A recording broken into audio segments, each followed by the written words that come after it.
Ja, ich freue mich, dass wir heute Abendmahl feiern dürfen und wir wollen uns wirklich die Frage stellen, warum ist das Abendmahl so wichtig?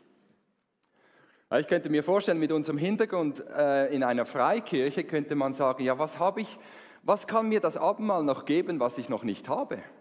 Ich glaube ja an Jesus. Und wenn jemand sagen würde, weißt du, im Abendmahl, kannst du so einen speziellen Moment mit Jesus haben, dann würden viele von uns wahrscheinlich sagen, ja, aber Jesus ist doch immer mit mir. Ich kann doch immer einen speziellen Moment mit Jesus haben. Wozu dann noch das Abendmahl? Wenn ich Jesus spüre, dann ist es draußen in der Natur oder wenn wir zusammen anbeten. Aber warum noch diese Symbole? Außer, dass Jesus gesagt hat, macht es so. Und darum wollen wir heute lesen aus 1. Korinther 11, die Verse 17 bis 34. Und wir wollen uns schon fragen, warum ist es Paulus so wichtig, dass wir das feiern, dass er sagt, ihr müsst das regelmäßig feiern und wenn ihr es auf eine unwürdige Art feiert, oder ihr habt es auf eine unwürdige Art gefeiert und es gibt darum sogar Menschen, die deswegen krank wurden oder sogar starben. Also da ist unglaublich viel Gewicht in diesem Abendmahl drin und wir wollen herausfinden, weshalb. Es heißt dort, ich komme nun zu eurer nächsten Frage und darin kann ich euch nicht loben. Denn es scheint, als würde mehr Schaden angerichtet als Gutes bewirkt, wenn ihr zusammenkommt. Erstens höre ich, dass es bei euren Gemeindeversammlungen zu Spaltungen kommt und zum Teil glaube ich das sogar. Denn es muss natürlich Spaltungen unter euch geben, damit deutlich wird, wer von euch sich bewährt. Doch euch geht es offenbar gar nicht um das Abendmahl, wenn ihr zusammenkommt, denn mir wurde berichtet, dass einige von euch, kaum seid ihr beisammen, sofort anfangen, ihr selbst mitgebrachtes Essen zu verzehren. Also damals war das Abendmahl und das Nachtessen war kombiniert. Ihr selbst mitgebrachtes Essen zu verzehren, sie teilen es nicht mit den anderen, sodass manche hungrig bleiben, wieder andere betrinken sich. Ist das wirklich wahr? Könnt ihr denn nicht zu Hause essen und trinken? Oder wollt ihr der Gemeinde Gottes Schande machen und die Armen beschämen? Was soll ich dazu sagen? Soll ich euch dafür loben? Nein, dafür lobe ich euch nicht. Das Folgende hat der Herr selbst gesagt, Jesus. Und ich gebe euch so weiter, wie ich es empfangen habe. Und diesen Text wollen wir gemeinsam lesen, den kennen wir alle gut. In der Nacht, als er verraten wurde, nahm Jesus, der Herr, einen Laib Brot und nachdem er Dank gesagt hatte, brach er ihn und sprach, das ist mein Leib, der für euch hingegeben wird, tut das zur Erinnerung an mich. Ebenso nahm er nach dem Abendmahl den Weinkelch und sprach, dieser Kelch ist der neue Bund zwischen Gott und euch, besiegelt durch mein Blut. Wann immer ihr daraus trinkt, tut es zur Erinnerung an mich.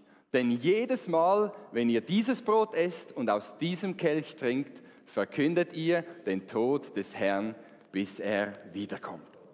Und Paulus schließt dann noch, ich lese das noch, wer also unwürdig dieses Brot isst oder aus diesem Kelch des Herrn trinkt, der macht sich am Leib und Blut des Herrn schuldig. Deshalb solltet ihr euch prüfen, bevor ihr das Brot esst und aus dem Kelch trinkt.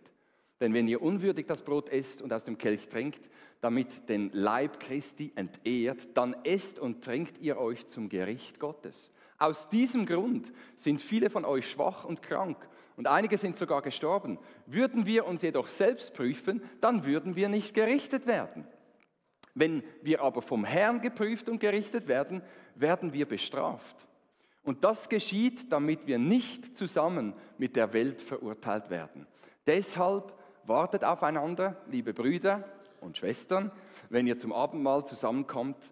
Wenn ihr wirklich hungrig seid, dann esst vorher zu Hause, damit ihr nicht zum Gericht zusammenkommt, wenn ihr euch versammelt. Was feiern wir eigentlich im Abendmahl? Gott hatte von Anfang an einen großen Plan. Ich möchte mit den Menschen zusammen sein, für immer. Und darum hat er sich ein Volk erwählt und hat gesagt, mit diesem Volk, ich Ich mache einen Bund mit ihnen, ich verpflichte mich, ich werde immer euer Gott sein und ihr könnt immer mein Volk sein. Und im Alten Testament hat Gott das Volk Israel auserwählt als sein Volk und er hat es aus der Sklaverei von Ägypten befreit und damit sie sich erinnern, unser Gott hat uns befreit, hat er ihnen zur Erinnerung ein Essen gegeben, das Passafest, wo sie feiern, wo sie daran denken, Gott hat uns befreit. Luca hat das letzte Woche erwähnt, wie man dieses Lamm aß und das Blut an die Türpfosten strich, damit der Todesengel, der durch Ägypten geht, nicht das Volk Gottes vernichtet. Aber Israel hat den Bund mit Gott gebrochen, weil sie waren zwar von der Sklaverei äußerlich befreit, aber da war etwas in ihrem Herzen, das eine viel größere Sklaverei ist. Das ist die Sklaverei der Sünde. Sie sind nicht den Geboten Gottes gehorchen. Und darum hat Gott gesagt, ich mache einen neuen Bund. Von dem haben wir gelesen. Und Jesus kam auf diese Erde und er hat für unsere Sünden, ist er ans Kreuz gegangen und gestorben. Er war dieses Opferlamm, das sein Blut vergießt zur Vergebung von Sünden. Und auch Jesus hat dann eben wieder eine Mahlzeit gegeben, damit wir uns daran erinnern, was Jesus getan hat, das Abendmahl. Jetzt das Mal ohne Lamm, denn Jesus war am Kreuz, aber mit Brot und mit Wein. Und wir sollen uns daran erinnern, was Jesus getan hat und wir sollen daran denken, dass Jesus wiederkommen wird. Jesus wird am Ende der Zeit wiederkommen auf diese Erde und wir werden nicht in die Ewigkeit im Himmel verbringen, sondern der Himmel kommt auf die Erde. Jesus macht alles neu und der Beginn dieser neuen Welt, dieser neuen Erde wird ein riesiges Fest sein. Und darum ist, wenn wir heute auch Abendmahl feiern, ist es eigentlich ein Vorgeschmack von diesem riesigen Fest, das wir feiern werden, wenn Jesus wiederkommt. Das ist so ganz kurz gesagt die Geschichte, die die Bibel erzählt, die Geschichte, in der wir drin sind, der Plan, den Gott hat mit unserem Leben und mit dieser Welt. Und diese Absicht Gottes ist so real, dass Jesus seinen Sohn geschickt hat auf diese Erde, dass Jesus wirklich gekommen ist. Und wenn wir diesen Plan so vor Augen haben, dann verstehen wir jetzt, warum Paulus so empört ist. Wenn Menschen, die erlöst wurden von Jesus und von Gott geliebt sind, nicht einmal im Abendmahl, nicht einmal dann, wenn wir uns an die Liebe Gottes erinnern, an das Opfer von Jesus erinnern, nicht einmal an diesem Abend, nicht einmal bei diesem Essen, können sie miteinander auskommen.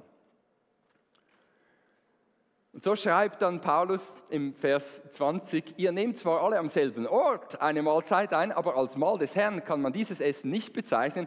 Es ist die Privatmahlzeit jedes Einzelnen. Jeder beginnt, wann er will. Und es war wahrscheinlich so, dass die Reichen in der Gemeinde, die konnten schon früher zusammenkommen in dem Haus, in dem Gottesdienst gefeiert wurde. Und die haben ihr Essen mitgebracht, viele, viele Speisen, Überfluss und haben angefangen zu essen, während die Armen der Gemeinde immer noch schufteten auf den Feldern.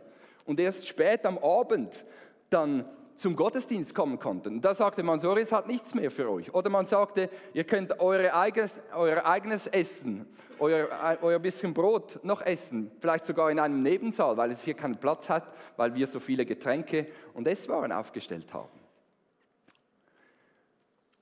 Um eine Illustration zu gebrauchen, das Abendmahl sollte eigentlich ein Potluck sein, oder wir sagen in der Schweiz eine Teilete, wo jeder etwas mitbringt und dann aufstellt und jeder kann sich davon bedienen. Das ist die Idee. Wir sind zusammen, wir sind ein Volk, wir sind eine Familie, wir sind alle von Jesus Christus erlöst worden.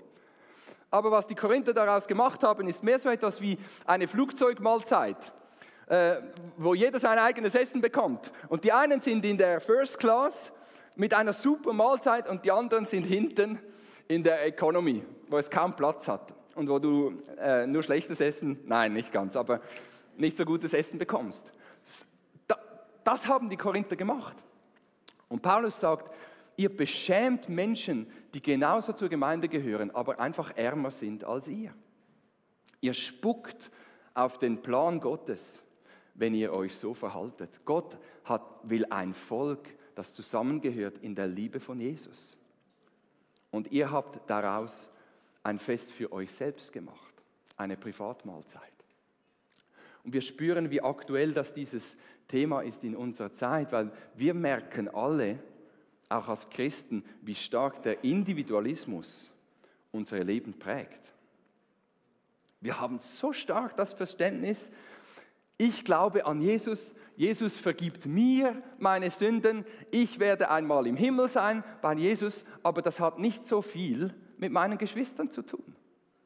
Wir würden das nie so sagen, weil wir wissen, dass es falsch ist, dass es unbiblisch ist, aber wir sind geprägt von unserer Gesellschaft. Wir sagen, ich folge Jesus nach, aber sonst möchte ich eigentlich möglichst frei sein in meinem Leben, möglichst unabhängig von anderen Menschen.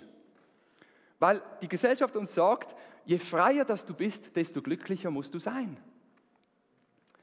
Das Problem ist schon in unserer Gesellschaft, dass wir merken, wir sind gar nicht so frei, wie wir das gerne hätten. Mach dir ein Beispiel. Schau dir nur mal deinen Lebenslauf an. Die ersten 20 Jahre. Bist du da frei? Oder bei manchen ist es auch 25 Jahre oder mehr. Da sorgen Eltern für dich. Sie erziehen dich, sie ernähren dich, sie pflegen dich, sie sind für dich da, sie zahlen für dich. Du bist nicht frei und unabhängig. Und dann später kommt eine Zeit, wo du eine Beziehung eingehst, eine Familie gründest und auch da sind wir abhängig voneinander, sind Menschen von dir abhängig, du bist nicht frei. Und dann kommt die Zeit des Alters, wo du merkst, ich brauche wieder andere Menschen, die mich unterstützen. Eine Zeit, wo Menschen für dich sorgen, wo sie dich unterstützen, wo sie dich auch pflegen. Und manchmal ist es die eigene Familie oder Freunde, aber manchmal sind es auch total fremde Menschen, die dann für dich schauen. Wir sind viel weniger frei, als wir uns das immer so vorstellen und immer darüber reden, dass Freiheit dann Glück bringt. Wir sind so stark voneinander abhängig. Wie viel mehr sollten wir als Christen diese Fantasie vom freien Leben über Bord werfen und realisieren, wir sind nicht gerufen, auch in der Gemeinde einfach zu sagen, ja, ich picke mir das aus der Gemeinde raus, was ich brauche und sonst sollen die machen, was sie wollen. Ich bin frei und unabhängig. Sondern dass wir sagen, ich bin mir bewusst geworden, ich habe nichts, was ich nicht von Gott bekommen habe. 1. Korinther 4, Vers 7 fragt Paulus dann auch, was hast du vorzuweisen, was du nicht von Gott bekommen hast? Auf was bildest du dir etwas ein? Warum denkst du, dass du so frei und unabhängig bist, wenn alles, was du hast an Ressourcen von Gott gekommen ist? Wir haben unsere Familie, haben wir nicht selbst ausgewählt. Sie war ein Geschenk. Wir haben unsere Gesundheit, haben wir nicht ausgewählt. Wir haben unsere Talente nicht ausgewählt. Wir haben nicht ausgewählt, in welchem Land wir geboren worden sind. Das sind Dinge, die Gott gemacht hat. Er hat uns in einen Kontext, in Beziehungen hineingestellt. Warum geht es dann im Glauben heute, im Christsein so stark um mich und meine Bedürfnisse und so wenig um die Familie Gottes, das Volk Gottes?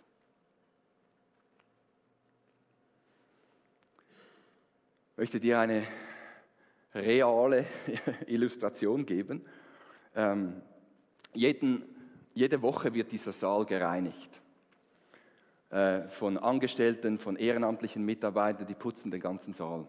Aber einmal im Monat müssen die Mitarbeiter außergewöhnlich viele Kaugummis unter den Stühlen wegkratzen. Kannst du dir vorstellen, was das mit diesem Thema zu tun hat? Das ist unsere individualistische Art, den Glauben an Jesus zu leben. Und auch individualistisch Abendmahl zu feiern. Wir sitzen hin im Abendmahl, wir sagen, Jesus, danke, dass du für mich gestorben bist, meine Sünden vergeben hast. Ich nehme das Brot, habe ja noch einen Kaugummi, der muss schnell weg. Und dann feiern wir unseren persönlichen Glauben. Aber wir vergessen die anderen Geschwister, vor allem auch die nächste Woche den Kaugummi wegkratzen werden, für die Jesus genauso gestorben ist wie für dich. Du bist nicht besser als sie. Und die anderen, die so empört sind und sagen, wer hat jetzt den Kaugummi wieder an da? Das ist sicher kein Christ, was ist das für eine Sauerei da unten? Die erhöhen sich genauso über andere und denken, wenn alle so wären wie ich, dann würde das Königreich von Jesus funktionieren. Wir sind so stark bei uns. Und es hat nichts mit dem Kaugummi zu tun, das war nur eine kleine Illustration. Ist wahr, aber ist eine Illustration für etwas, das viel tiefer ist in unserem Herzen. Wie kann Gott unser Herz verändern? Wie kann diese Liebe, die Jesus für uns gezeigt hat, unser Herz verändern, dass wir nicht nur im Glauben an uns selbst denken, sondern auch an andere Menschen, die Menschen um uns herum. Und ich möchte dich mal fragen, wie viel, ich hoffe, es stört dich nicht, wenn der jetzt noch da klebt, ich werde ihn nachher selber wegnehmen. Wie haben sich deine Beziehungen verändert, seit du Christ bist? Gibt es Leute, die in dein Leben gekommen sind und Teil deines Lebens sind, mit denen du sonst eigentlich nichts zu tun hättest? Die kennst du nicht, die sind nicht Teil deines Lebens, weil sie dir sympathisch sind, weil du die gleichen Hobbys hast, die gleichen Interessen, intellektuell, ihr tickt gleich, den gleichen Hintergrund, sondern einfach nur, weil sie auch Jesus nachfolgen. Sie sind völlig anders. Du hättest sonst wahrscheinlich mit ihnen nichts zu tun, aber sie sind deine Geschwister geworden und darum sind sie Teil deines Lebens. Wie viele Menschen sind das? Oder geben wir uns auch als Christen immer noch nur mit denen ab, die uns gleich sympathisch sind, die zu uns passen? Ich habe mich selbst gefragt, ich bin schon da vorne gestanden und habe gesagt, hey, ich empfehle dir eine Kleingruppe, wir finden sicher eine Kleingruppe, die zu dir passt. Und eigentlich ist es genau das gleiche Schema, dass wir sagen, eine Kleingruppe ist nur gut, wenn genau die Menschen die drin sind, die dir sympathisch sind. Und das stimmt einfach nicht. Das ist nicht Reich Gottes. Das Einzige, was zählt, ist, dass da Menschen sind, die du ermutigen kannst im Glauben und dass da Menschen sind in einer Kleingruppe, die auch für dich etwas haben, das du brauchst in deinem Glauben.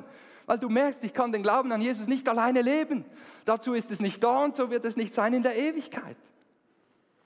Und Gott ruft uns heute Morgen.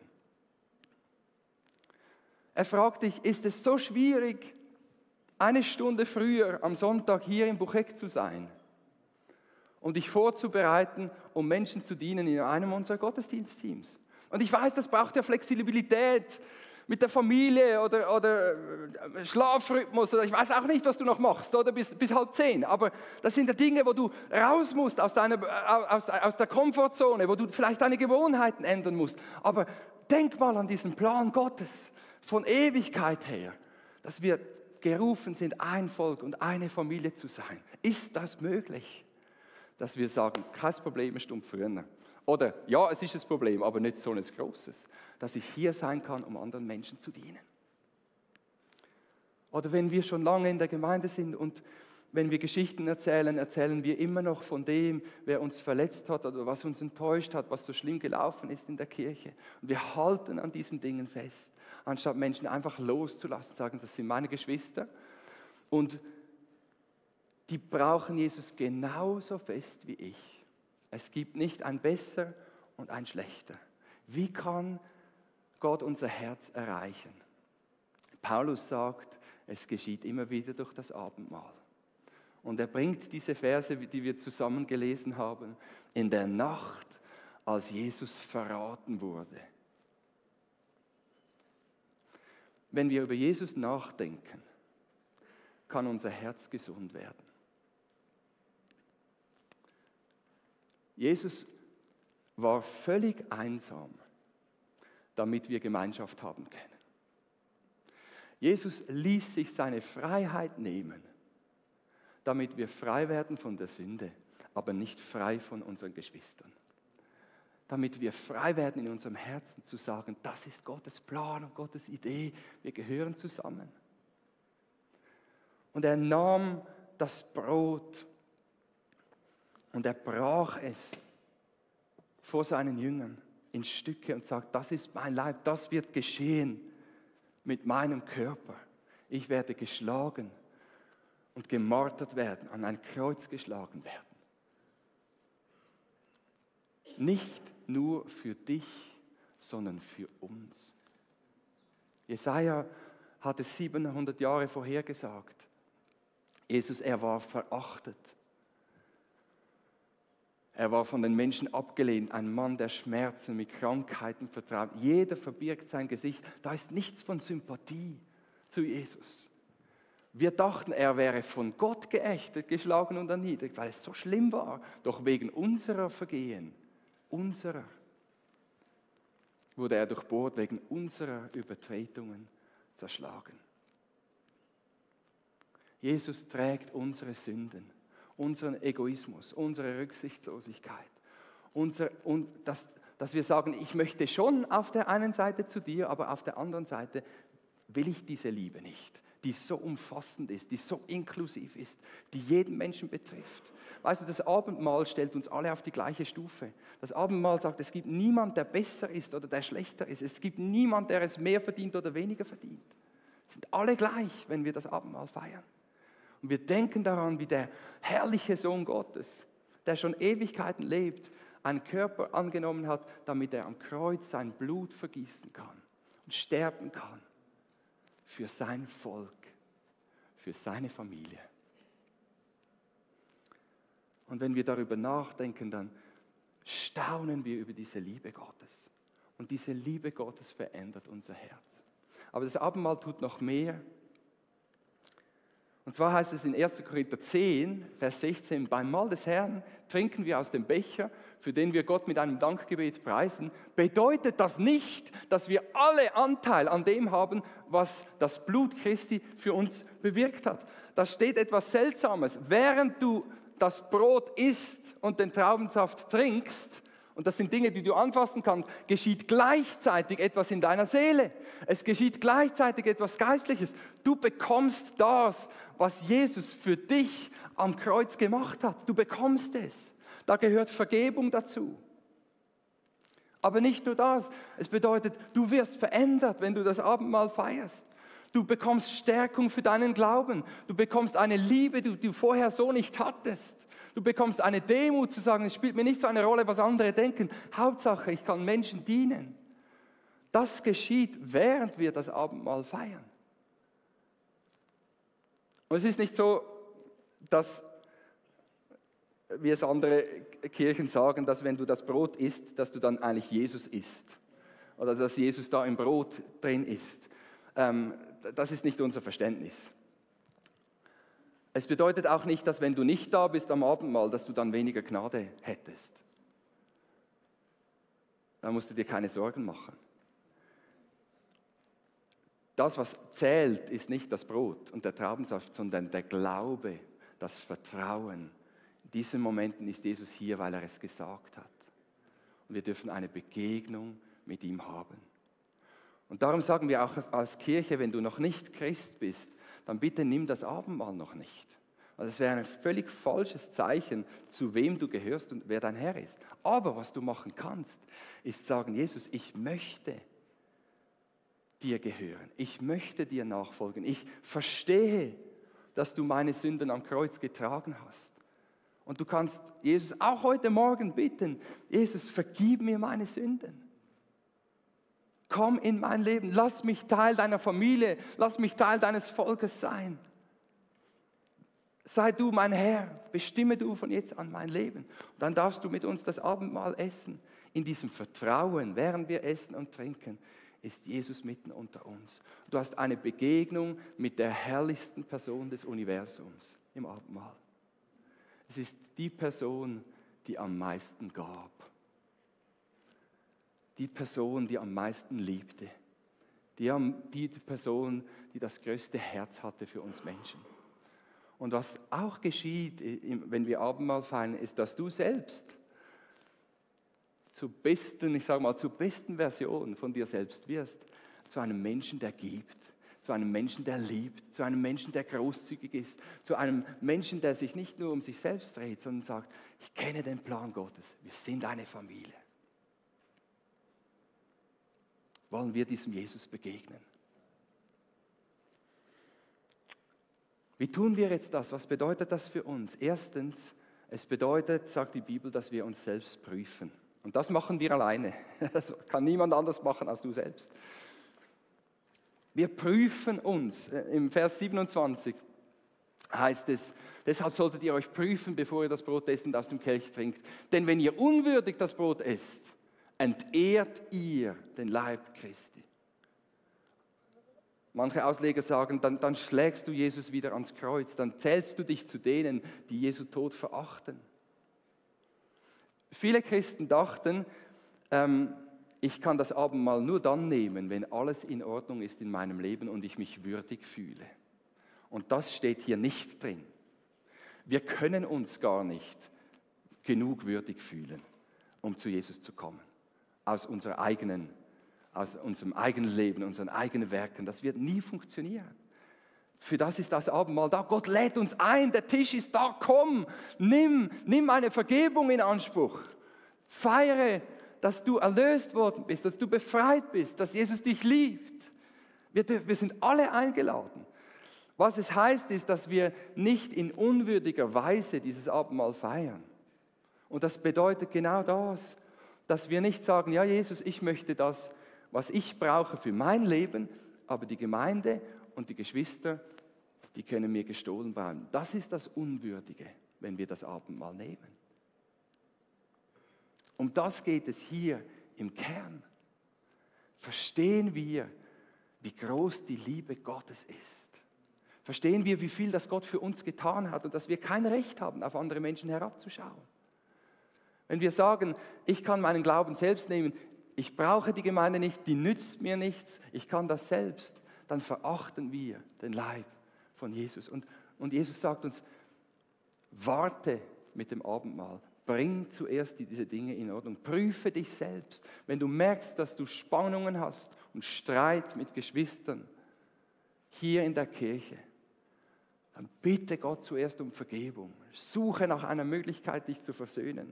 Vielleicht, wenn du ein Handy dabei hast, kannst du es sogar antönen. Hey, da ist noch etwas offen.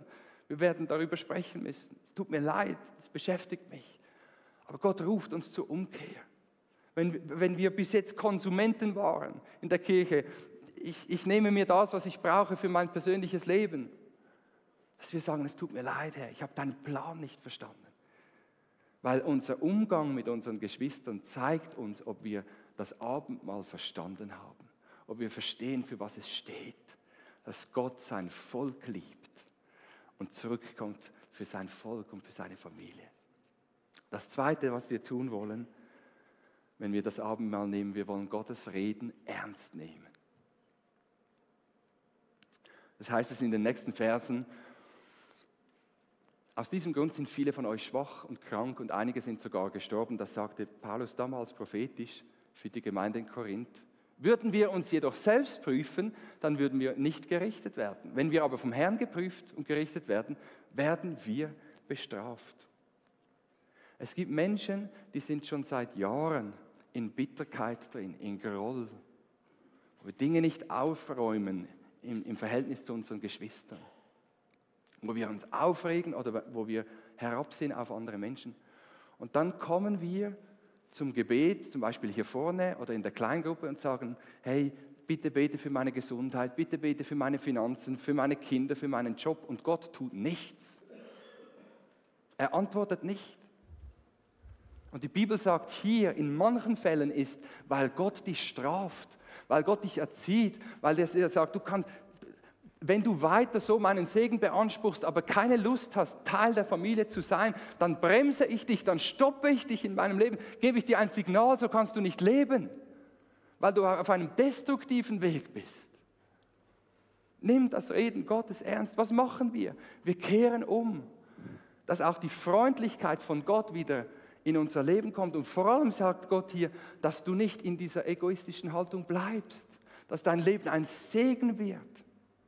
Weil Menschen, die verharren in dieser Ablehnung von Jesus, in dieser Ablehnung von Gottes Volk, werden verdammt, heißt es in diesem Text wörtlich, sie werden in die Hölle kommen, weil sie Jesus ablehnen. Und die Bibel sagt, du wirst nicht zu diesen Menschen gehören, weil du umkehrst und erkennst, Jesus hat sein Leben für uns alle gegeben. Nimm dieses Reden von Gott ernst. Gerade in unserer Zeit, wo das so schwierig ist. wo es so viel um uns geht. Und zuletzt, investiere dich in deine Geschwister. Es heißt dann im letzten Vers, wenn wir zusammenkommen, wollen wir Rücksicht aufeinander nehmen. Und wir wollen, damals war es das Essen teilen, wir wollen unser Leben teilen, wir wollen unsere Zeit teilen, wir wollen unsere Gebete teilen, für andere Menschen beten, andere Menschen ermutigen, sie herausfordern im Glauben, sagen, hey, wie wir es letzte Woche gehört haben, komm, das wollen wir anders machen, das sieht Jesus anders, da warne ich dich auch, aber ich ermutige dich auch, ich bin für dich da, ich nehme mir Zeit. Auf diesem Weg, wo wir warten, bis Jesus wiederkommt, auf diese Erde. Du denkst jetzt vielleicht, wie mache ich das? Da bin ich nicht, das maße ich mir vielleicht gar nicht an. So viel weiß ich doch noch gar nicht von Jesus. Und ich sage es wirklich ehrlich und ganz, ganz einfach. Schließ dich einer Kleingruppe an und such dir ein Team, wo du mitdienen kannst. Den Rest macht die Gemeinschaft selbst, weil du Möglichkeiten findest, wo du Menschen dienen kannst. Aber du wirst auch Herausforderungen erleben, wo du merkst, mein Herz ist gar noch nicht dort, dass ich gerne diene oder liebe oder diese Menschen, die mir nicht sympathisch sind, annehme, wie sie sind. Aber Gott wird dann in deinem Herzen wirken. Ich weiß, dass Leiter in unserer Gemeinde sind, die sind so beschämt, weil sie ihre Mitarbeiter vielleicht in diesem Monat zum 3. Mal anfragen müssen, könntest du bitte noch einmal Kindergottesdienst geben oder im Parkdienst sein oder in der Lounge, weil ich finde sonst niemand. Und es tut ihnen selbst weh. Anstatt dass Gott uns ruft und sagt, hey, wir dienen einander. Jeder mit der Gabe, die er uns gegeben hat. Wir sind seine Familie, sein Volk. Lasst uns investieren in die Familie Gottes. Und wir wollen jetzt das Abendmahl nehmen miteinander. Und bevor ihr da aufmacht, möchte ich sagen, wir wollen das Abendmahl heute etwas anders feiern. Und zwar miteinander, Schritt für Schritt und aufeinander warten. Einfach als Symbol dafür, dass wir zueinander gehören. In der südlichen Welt, sage ich es mal so, ist das ganz normal.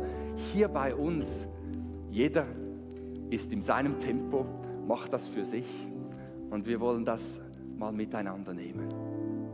Und wir wollen, bevor wir das Brot essen, wollen wir eine Zeit nehmen, wo wir uns prüfen. Sagen, Herr, und du kannst deine Augen schließen, wenn du möchtest, Herr, danke, dass du mich erlöst hast. Nicht für ein gutes Leben hier primär, nicht für mich selbst, sondern du hast mich in deine Familie hineingebracht. Du hast einen Preis bezahlt, den niemand anders zahlen konnte als nur du. Danke. Und Herr, ich möchte mein Herz prüfen. Wo stehe ich? Hat unser Zeitgeist, meine Bedürfnisse, mein Herz, meine alte Natur mich so angesteckt, dass ich die Geschwister vergessen habe und es auch in der Gemeinde so stark um mich ging? Heiliger Geist, du öffnest uns die Augen heute Morgen, dass wir zurückfinden zu diesem wunderbaren Plan. Gott hat uns alle gerufen und erwählt, zusammen sein Volk zu sein und zu warten, bis Jesus wiederkommt.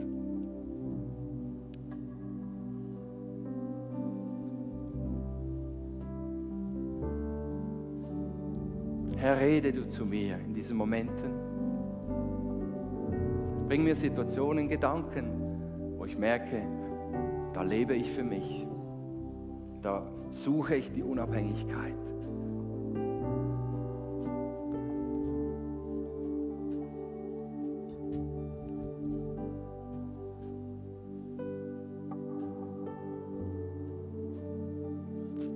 Danke, dass Vergebung da ist. Danke, dass du uns annimmst. Danke, dass der Tisch da ist für jeden von uns. Egal, wo wir herkommen. mit welchen Sünden wir beladen sind. Du lädst uns ein zu deinem Fest, zu deinem Tisch, zum Brot und zum Traubensaft. Du lädst uns ein, mit dir Gemeinschaft zu haben. Du lädst uns ein, deine Vergebung von neuem in Anspruch zu nehmen. So wollen wir das Brot nehmen. Du kannst es gerne in die Hand nehmen. Und lass es uns heute Morgen so machen, dass wir dieses Brot brechen. Ich glaube, das ist unproblematisch da auch von den Brösmeli.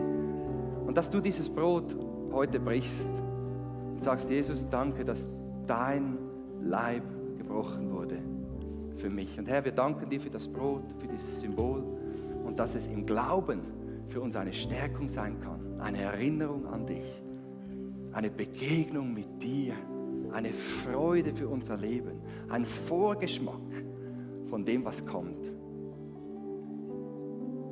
Amen. Lasst uns das Brot essen.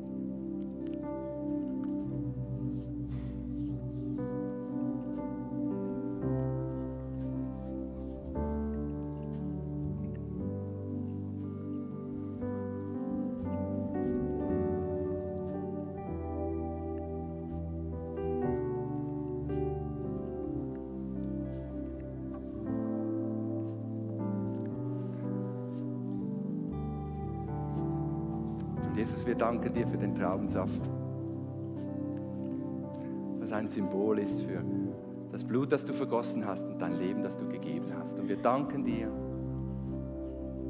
dass du unser Leben reinigst, dass du unser Leben befreist, dass du uns die Angst nimmst vor dem Tod und Freude gibst über das Leben, das wir haben in dir.